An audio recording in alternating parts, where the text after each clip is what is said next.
Et si en 10 jours, un pays perdait son industrie phare à cause d'un métal? En ce moment même, l'aéronautique française joue sa survie dans une course contre la montre impitoyable. Les dirigeants d'Airbus et de Safran ont reçu l'alerte. Il ne reste plus que 10 jours de réserve de titane. 10 jours avant l'arrêt total des chaînes d'assemblage, 10 jours avant que le silence ne tombe sur Toulouse, berceau de l'aviation européenne. Pourquoi? Parce que Moscou, d'un seul ordre, a imposé un blocus total du titane et des alliages clés, coupant la France de sa matière première vitale. Le titane, c'est le squelette du moindre avion moderne, train d'atterrissage, attache d'ailes, structure du fuselage. Même les moteurs dépendent de ce métal ultra léger et résistant, dont la Russie contrôle l'approvisionnement mondial. Pendant que l'Élysée se rassurait avec des plans de diversification sur le papier, le Kremlin verrouillait l'Afrique et l'Asie à coups de contrats exclusifs. Résultat, la France est piégée, les containers ne partent plus vers Marseille, les partenaires étrangers se défilent et les stocks fondent. Si rien ne change, c'est un cataclysme. Plus de 40 milliards d'euros de pénalités contractuelles, des dizaines de milliers d'emplois sacrifiés, la réputation mondiale d'une industrie d'excellence rayée en quelques semaines. Le prestige tricolore, la souveraineté industrielle, la stabilité sociale, tout vacille à cause d'une offensive géopolitique méticuleusement orchestrée par la Russie. Mais comment la France a-t-elle pu se retrouver au bord de l'abîme? Pour comprendre, replongeons dans les coulisses de la crise qui secoue Toulouse. À Toulouse, capitale de l'aéronautique, l'inquiétude a remplacé le bruit des machines. Le quotidien des usines françaises a basculé brutalement le jour où l'annonce est tombée. Le titane, ce métal indispensable à la fabrication des avions modernes, manquera dans quelques semaines. Fuselage, ailes, moteur, chaque pièce stratégique dépend de ce matériau léger et ultra résistant, jusqu'aux éléments du train d'atterrissage ou des fixations invisibles mais vitales. Et désormais, les stocks fondent à vue d'œil.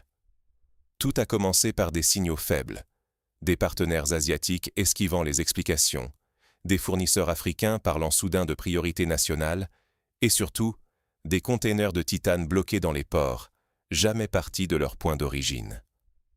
Les acheteurs français, d'abord confiants, ont cru à un simple retard logistique. Mais très vite, le constat s'est imposé. C'est un blocus organisé. Les marchés alternatifs? Inaccessibles. Les volumes déjà réservés par d'autres pour des mois à venir. Dans les ateliers, la routine s'effondre. On compte les jours avant la rupture. Les ingénieurs, en urgence, réaffectent les dernières réserves de titane au programme prioritaire. Les commandes secondaires sont gelées, certains assemblages suspendus. Très vite, les clients du monde entier appellent, inquiets ou furieux. Beaucoup reportent ou annulent leurs achats, menaçant des milliards d'euros de contrats et la réputation d'excellence française. Dans la chaîne, c'est la panique. Ouvriers menacés de chômage partiel, PME, sous-traitantes en détresse, familles redoutant la perte du salaire qui faisait vivre. Si la crise s'enlise, c'est toute une industrie, des dizaines de milliers d'emplois, qui risquent la faillite. Mais ce choc n'est que le symptôme d'une attaque beaucoup plus vaste et pensée. Derrière la sécheresse des contrats, une opération de guerre économique sans précédent se joue sous nos yeux. Moscou n'a pas simplement fermé le robinet du titane par caprice. C'est le résultat d'une stratégie patiemment élaborée, menée dans l'ombre depuis des années. Tandis que l'Europe dormait sur ses lauriers, croyant en la fiabilité de ses chaînes d'approvisionnement, la Russie a méthodiquement verrouillé le marché mondial du titane. Comment? Grâce à une série de contrats exclusifs, négociés loin des projecteurs, avec des partenaires clés en Afrique et en Asie. Les diplomates européens évoquent à demi-mot les tractations de Sergueï Lavrov. Investissements massifs dans les infrastructures, accords énergétiques, transfert de technologies, en échange d'un deal en apparence simple. La totalité du titane produit voyagera exclusivement vers Moscou, ou selon ses directives.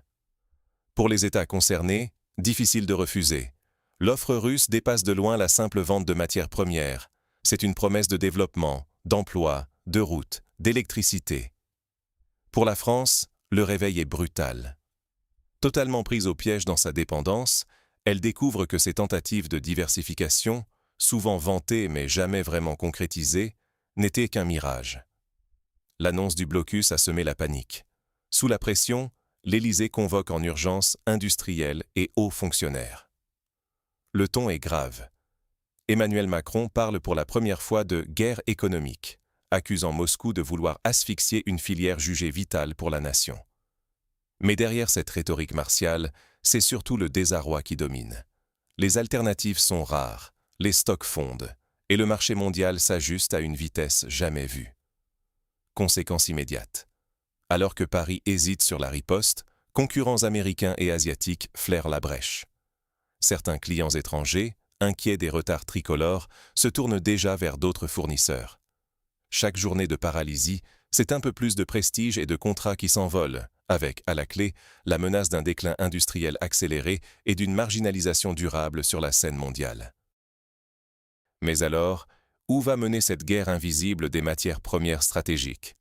Quand le titane devient une arme géopolitique qui contrôlera l'avenir de l'aviation. Aujourd'hui, la France n'est plus seule en jeu. Ce blocus russe est un choc sismique qui fragilise toute la chaîne de valeur aéronautique européenne. Les chaînes de production, de Toulouse à Hambourg, se retrouvent paralysées. Les sous-traitants, notamment les PME déjà sous tension, voient les carnets de commandes gelés, des investissements repoussés, parfois même des projets purement annulés. Cette incertitude pèse lourd. Les clients internationaux, asiatiques en tête, préviennent déjà les industriels français qu'ils n'hésiteront pas à réorienter leurs commandes si les délais s'allongent. Les concurrents américains, eux, flairent l'opportunité et vantent une stabilité d'approvisionnement qui fait défaut ici. Mais ce n'est que la première vague. La crise fait tache d'huile. La défense, le spatial, l'industrie lourde, tous dépendent du même titane. La réputation de fiabilité de la France, patiemment construite, vacille. Plus grave encore, la stabilité sociale est menacée. Avec des dizaines de milliers d'emplois en jeu, la colère gronde déjà dans les ateliers et les régions industrielles. Dans l'enceinte du Parlement, le ton monte, l'opposition accuse. Où sont les fameuses politiques de diversification promises? Comment en sommes-nous arrivés à une telle dépendance? Au sommet de l'État, c'est l'impasse. Faut-il s'asseoir à la table des négociations avec Moscou, au risque de donner des gages? Ou bien tenir tête, avec la menace d'un arrêt prolongé qui coûterait à l'Europe sa souveraineté industrielle? Derrière chaque option, des sacrifices lourds. Car si l'Europe perd la main sur ses matériaux stratégiques, elle pourrait voir filer sa place de leader au profit de rivaux plus prévoyants. Mais, au cœur de la tempête, une question s'impose. Que nous enseigne vraiment cette crise sur nos failles profondes et sur la façon dont la France et l'Europe doivent repenser leur avenir industriel? C'est ce que nous allons explorer tout de suite. La vulnérabilité dévoilée, un électrochoc pour repenser la souveraineté. Ce choc du blocus du titane, c'est bien plus qu'une crise passagère, c'est une invitation, presque un ultimatum, à revoir de fond en comble notre gestion des ressources stratégiques. Pendant des années, la France a cru possible de diversifier sans jamais sortir totalement de la dépendance. Or, Moscou vient de démontrer à quel point cette illusion pouvait coûter cher. Aujourd'hui, l'industrie aéronautique française ne peut plus se permettre d'ignorer la réalité. La gestion de la chaîne logistique doit devenir une priorité nationale, pensée sur le long terme et non au gré des crises. La première étape, c'est de repenser la diversification. Diversifier, oui, mais de façon effective. Il s'agit de sécuriser des accords avec des partenaires multiples et fiables, hors de l'influence géopolitique russe. Cela passe aussi par une coopération européenne renforcée. L'union fait la force, surtout quand il faut peser face à des géants capables de verrouiller des marchés entiers en Afrique ou en Asie.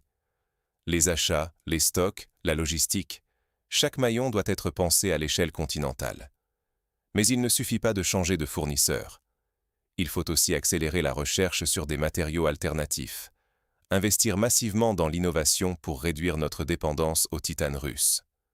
Le défi est immense, mais la France possède un tissu industriel et scientifique capable de relever ce pari, à condition d'en faire une priorité absolue. Tout cela ne pourra se faire sans associer les acteurs sociaux. Les salariés, les sous-traitants, les territoires, il faut anticiper, Amortir le choc, transformer la crise en opportunité pour réinventer le secteur. Un dialogue ouvert, des dispositifs de soutien, une politique industrielle tournée vers l'avenir. C'est la seule façon de limiter la casse sociale tout en préparant la résilience de demain. Le risque est clair, agir ou subir.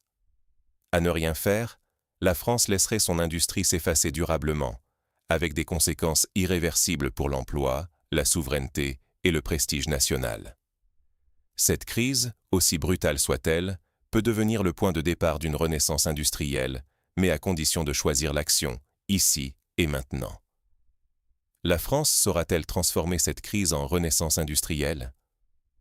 Ce choc du titane n'est pas une fatalité, mais un test de volonté collective. Face à ce blocus stratégique imposé par la Russie, c'est tout un pays, toute une Europe, qui se retrouve au pied du mur. Les chaînes de production à l'arrêt, les carnets de commandes gelés, des milliards d'euros en jeu, et surtout, l'angoisse de dizaines de milliers de familles qui dépendent de ces emplois. La crise actuelle n'est plus seulement économique. Elle menace la stabilité sociale, frappe au cœur de notre fierté industrielle et rappelle brutalement que la souveraineté ne se décrète pas. Elle se construit chaque jour, au prix de choix stratégiques et souvent difficiles. Aujourd'hui, la France paie le prix d'une dépendance sous-estimée, d'une diversification trop tardive. Ce n'est donc pas seulement une question d'usine ou de contrat, mais de vision collective. Comment garantir notre avenir sans subir demain de nouveaux chocs venus de l'extérieur? Car il ne s'agit pas ici d'un simple incident de parcours, mais d'un avertissement. L'avenir de l'industrie française et européenne se joue maintenant, dans notre capacité à transformer cette crise en sursaut. La véritable question, c'est: saurons-nous tirer les leçons de cette vulnérabilité révélée pour reconstruire une souveraineté industrielle, durable et résiliente? À nous d'agir.